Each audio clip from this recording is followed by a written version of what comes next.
تو ان دو صورتوں کی اور سورۃ الاخلاص کی تلاوت ہمیں ضرور کرنی چاہیے۔ یہ سورۃ الاخلاص کب نازل ہوئی؟ حضور صلی اللہ علیہ وسلم کو جب میرے اللہ نے نبوت عطا فرمائی، آپ علیہ السلام نے لوگوں کو دین کی دعوت دی۔ آپ نے فرمایا لوگوں صرف اللہ کی مانو، اللہ کو مانو، اللہ کے سوا جو بیت اللہ کے اندر 300 خدا رکھے ہوئے ان کو نہ مانو۔ اب مکہ والے کیا کیا کرتے تھے؟ وہ کہا کرتے تھے ایاک نعبد و ایاک نستعین، اللہ ہم تیری بھی عبادت کرتے ہیں اور ان کی بھی عبادت کرتے ہیں، تجھ سے بھی مدد مانگتے ہیں اور ان سے بھی مدد مانگتے ہیں۔ لیکن نبی علیہ السلام کے اوپر میں قربان جاؤں، جس پیغمبر نے میرا اور آپ کا عقیدہ درست بنایا، جس پیغمبر نے میرے اور آپ کے عقائد کی درستگی فرمائی، آپ علیہ السلام نے فرمایا کہ تم بھی کے لفظ کو نکال دو، اللہ کے نبی پھر ہم کیا کہیں؟ تو میرے پیغمبر نے فرمایا تم یوں کہو ایاک نعبد، اللہ ہم تیری ہی عبادت کرتے ہیں، بھی کو ختم کر کے ہی کو لے آؤ، تمہارا عقیدہ اللہ کی ذات کے اوپر درست ہو جائے گا۔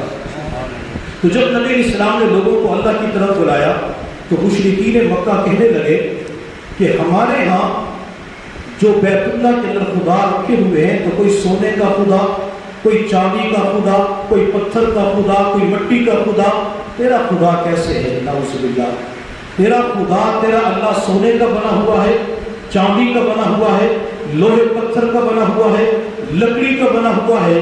جب آپ علیہ السلام سے یہ سوال کیا گیا تو آپ پریشان ہو گئے۔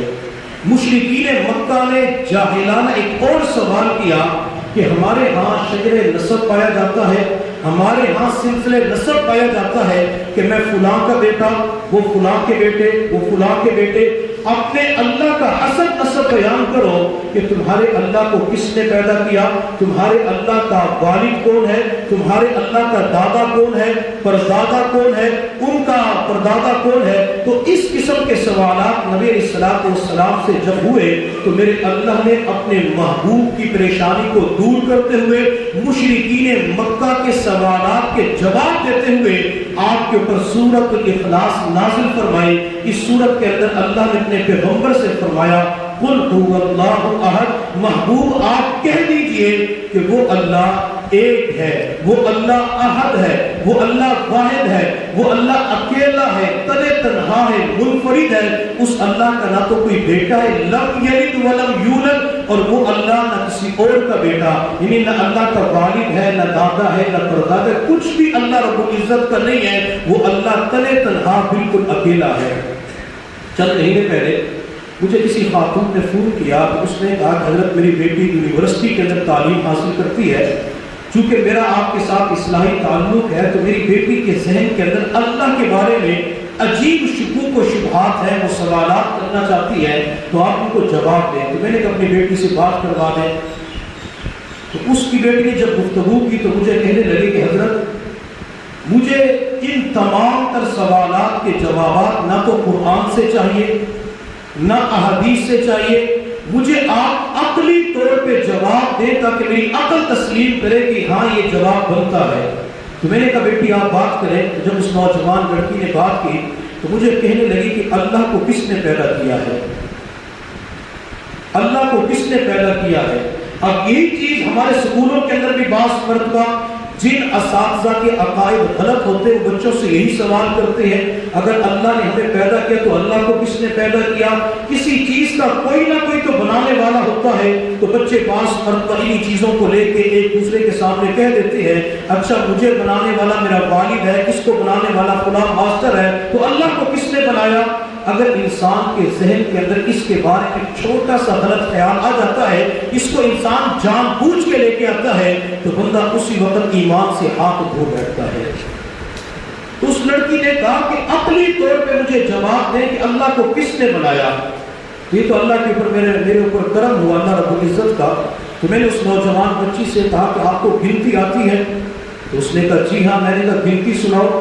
اس نے کہا 1 2 3 4 5 6 7 8 9 10۔ تو میں نے کہا ریورس کرو، 10 سے پیچھے کی طرف آؤ۔ اس نے کہا 10 9 8 7 6 5 4 3 2 1۔ تو میں نے کہا 1 کے بعد کیا ہے؟ کہتے 1 کے بعد تو 0 ہے۔ میں نے کہا جب آپ کی دنیا کی ریاضی، آپ کی دنیا کی گنتی کہتی ہے کہ اکائی کا حصہ دنیا کے اندر اینڈ ہوتا ہے، ایک پہ جا کے ہر چیز کا اختتام ہو جاتا ہے، جب دنیا کے اندر آپ ریاضی کے اندر ایک کو مانتی ہے، اسی طرح اس پوری کائنات کو بنانے والا ایک ہے اور اس کا نام اللہ ہے۔ میں نے کہا آپ کو حروف تہجی آتے الف با تا تا آتی ہے؟ کہتے ہاں۔ میں نے کہا سناؤ۔ اس نے الف با تا تا آخر تک یا تک پڑھی۔ میں نے کہا ریورس کرو۔ جب وہ پڑھتے پڑھتے الف تک آئی تو میں نے کہا الف کے بعد بھی کچھ ہے؟ کہتے الف کے بعد تو کچھ نہیں ہے۔ میں نے کہا جب حروف تہجی کے اندر اختتام جو الف کے اوپر ہوتا ہے، ابتدا بھی الف پر، اختتام بھی الف پر، اسی طرح اس کائنات کی جو ابتدا ہے اس کا نام اللہ ہے، اس کائنات کی جو انتہا ہے، اختتام ہے، اس کا نام بھی اللہ ہے۔ جب کائنات کے اندر کچھ بھی نہیں تھا، هو الاول والآخر والظاہر والباطن، اس وقت اللہ موجود تھا۔ جب یہ کائنات ختم ہو جائے گی تو اللہ تعالیٰ اس وقت فرمائیں گے لمن الملک اليوم، آج کے دن کس کی بادشاہت ہے؟ پوری کائنات کے اندر سے کوئی بندہ جواب نہیں دے گا تو میرا اللہ فرمائے گا للہ الواحد القہار، آج اکیلے قہار اللہ کی بادشاہت ہے۔ تو اس لڑکی کا دل مطمئن ہو جاتے کہ حضرت الحمدللہ میرے جو اعتراضات ہیں وہ ایک ہی جواب کے اندر حل ہو چکے ہیں۔ تو یہ سوالات بعض مرتبہ جو نوجوان اپنے محلے کے استاد کے پاس آنے کی بجائے انٹرنیٹ کو اپنا استاد بناتا ہے، گوگل کو اپنا امام بنا لیتا ہے، یوٹیوب کے اوپر جا کے ڈاکٹروں سے، پروفیسروں سے، لیکچرار سے وہ دین سیکھنے کی کوشش کرتا ہے، تو بعض مرتبہ یہ بندہ ان سوالات کو، ان تقریروں کو سن کو دہریہ بن جاتا ہے۔ میں ایک علاقے کے اندر ضلع بکر کا علاقہ ہے، میں اس علاقے کے اندر ہر مہینے بیان کے لیے جاتا ہوں، تو مجھے ایک مرتبہ میزبان کہنے لگے حضرت میرا بھائی کینیڈا کے اندر ہوتا ہے تو قربانی کے موقع پر جانور ذبح کر رہے تھے، میں نے اپنے بھائی کو دکھایا کہ دیکھیں ہم نے جانور کو ذبح کر دیا، تو اس نے مجھے اس وقت کہا کہ آپ کیوں جانوروں کے اوپر ظلم کرتے ہیں؟ تو میں نے کہا کون سا ظلم؟ یہ تو اللہ نے عید الاضحیٰ کے موقع پہ حکم دیا جانور کے گلے پہ چھری چلا دو۔ اس نے کہا یہ جانوروں کے اوپر ظلم ہوتا ہے، یہ جو تم نماز پڑھتے ہو یہ نماز کے اندر تم اٹھک بیٹھک کرتے ہو، اس نماز کا کوئی فائدہ نہیں ہے۔ تو میں نے اپنے بھائی سے کہا کہ آپ تو نماز کا اہتمام کرنے والے، اللہ کو ماننے والے، تو کہتے کون سا اللہ؟ اللہ کہاں پہ ہے؟ میں اللہ کو نہیں مانتا، اس کائنات کو اللہ نے نہیں بنایا۔ تو کہتے میں بڑا پریشان ہو گیا، مسلمان ماں کی گود کے اندر اللہ کا نام لینے والا، ماں کی گود کے اندر مفت کے اندر لا الہ الا اللہ کا کلمہ پڑھنے والا، یہ آج اللہ کی ذات کا انکار کر رہا ہے۔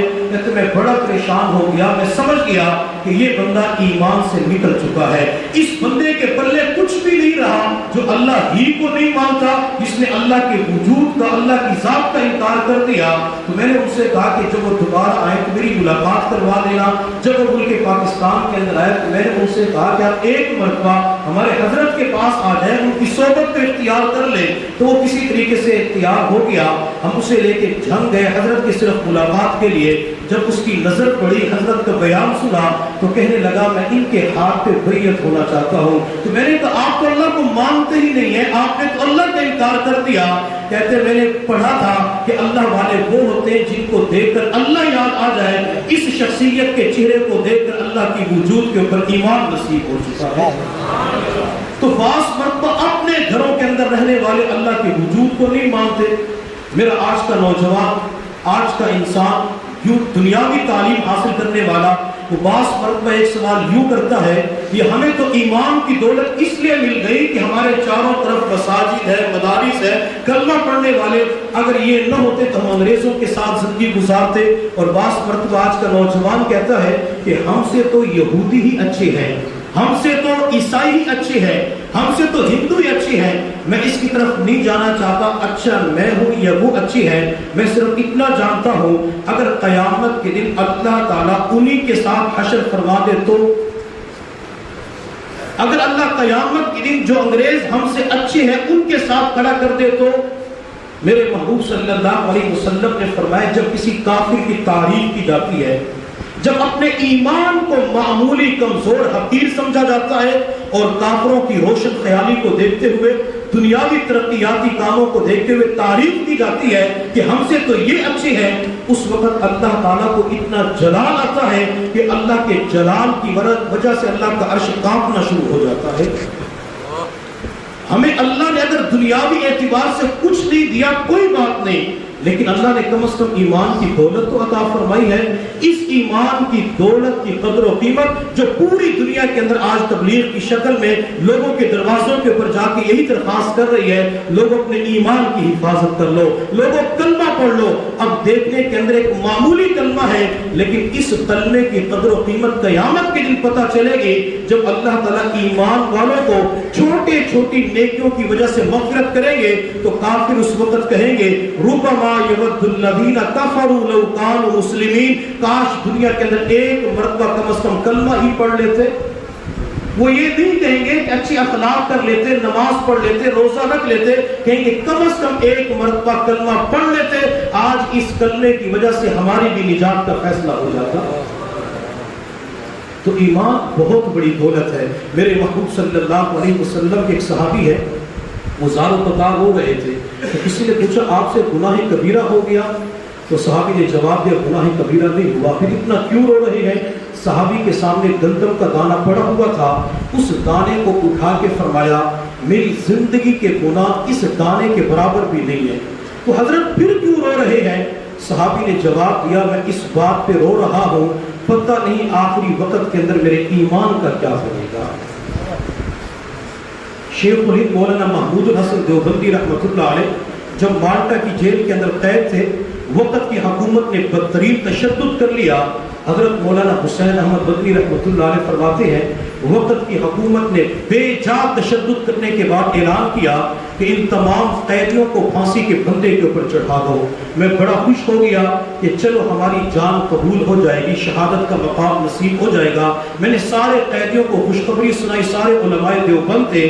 فرماتے ہیں میں خوشی خوشی اپنے استاد محمود الحسن دیوبندی کے کمرے کے اندر پہنچا تو میں نے ان کو دیکھا زارو قطار رو رہے تھے، ٹپ ٹپ آنکھوں سے آنسو بہ رہے تھے۔ تو میں نے کہا حضرت کیا آپ کو پتہ نہیں چلا وقت کی حکومت نے پھانسی دینے کا اعلان کیا ہے؟ تو شیخ الہند رحمۃ اللہ علیہ نے فرمایا بیٹا حسین احمد اسی بات پہ رو رہا ہوں۔ حضرت مدنی رحمۃ اللہ علیہ فرماتے میں نے عرض کیا حضرت پہلے تو موت کے خوف کی وجہ سے اتنا نہیں روئے، اتنا نہیں ڈرے، آج کیوں رو رہے ہیں؟ موت سے ڈر لگتا ہے؟ تو شیخ الہند رحمۃ اللہ علیہ نے اپنی آنکھوں سے آنسوں کو صاف کرتے ہوئے فرمایا بیٹا حسین احمد موت کے خوف کی وجہ سے نہیں رو رہا، میں تو اس بات پہ رو رہا ہوں بعض مرتبہ اللہ بندے کی جان بھی لے لیتا ہے اور قبول بھی نہیں کرتا۔ کہیں ایسا تو نہیں کہ اللہ جان بھی لے لے اور قبول ہی نہ کرے؟ کون مقبول ہے کون مردود ہے، کون مقبول ہے کون مردود ہے، بے خبر تجھ کو کیا خبر کیا کون ہے، جب تلیں گے عمل سب کے میزان پر تب کھلے گا کہ کھوٹا کھرا کون ہے۔ بخاری شریف کے اندر ایک محدث کا تذکرہ آتا ہے حضرت ربیع بن حراش رحمۃ اللہ علیہ، ان کو پوری زندگی کسی نے ہنستے ہوئے نہیں دیکھا، مسکراتے ہوئے نہیں دیکھا۔ آخر کسی نے پوچھ لیا حضرت آپ بالکل نہیں ہنستے، وجہ کیا ہے؟ فرمایا میرے بھائی میں کیسے مسکرا سکتا ہوں، ابھی تو مجھے نہیں پتا اپنا ایمان بچا کے لے جا سکوں گا یا نہیں۔ ہاں جس دن ایمان بچانے کے اندر کامیاب ہو گیا دنیا والے ہنستا ہوا دیکھیں گے، پوری زندگی کسی نے ہنستے ہوئے نہیں دیکھا۔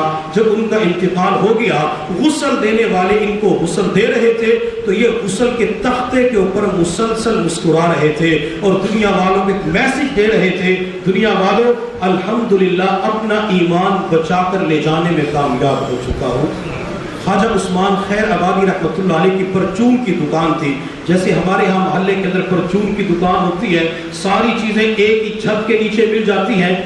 دیہاتوں کے اندر پرچون کی دکان اور شہروں کے اندر سپر مارکیٹ ہوتی ہے، سپر مال ہوتے ہیں۔